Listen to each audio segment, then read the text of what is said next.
सोबोदेरो तालका press club सोबोदेरो जूं साल 2024 जूं चूंडूं ज़ेरे निगरानी सरपरस्त आला तालका प्रेस क्लब सोबोदेरो जमाल महमूद खोड़ो जी निगरानी में थी गुज़रियूं, जंहिंमें मुतफ़क़ा राय सां हेठियां उहिदेदार चूंडिया विया।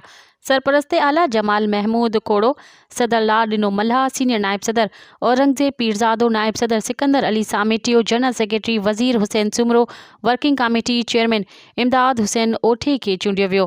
बाक़ी ॿियनि दोस्तनि खे मेंबर तौरु मुक़ररु कयो वियो। इन मौक़े ते यूनियन ऑफ जर्नलिस्ट, सहाफ़ी इत्तेहाद खैरपुर सिंध, सहाफ़ी इत्तेहाद शहरी, एक्शन कमेटी सोबोदेरो शहरी इत्तेहाद, शागिर्द तंज़ीमुनि जे अॻवाननि, दुकानदारनि इत्तेहाद, जस्कम अॻवाननि, फंक्शनल मुस्लिम लीग जे मरकज़ी अॻवाननि, तालका प्रेस क्लब सोबोदेरो जे सभिनी नंढनि वॾनि प्रेस क्लबनि जे सहाफ़ी दोस्तनि ऐं ॿियनि प्रेस क्लब जे 2024 लाइ चूंडिजी आयल दोस्तनि खे मालाऊं पाराए गले मिली भाकुर पाए खोड़ सारियूं मुबारकूं ॾिनियूं।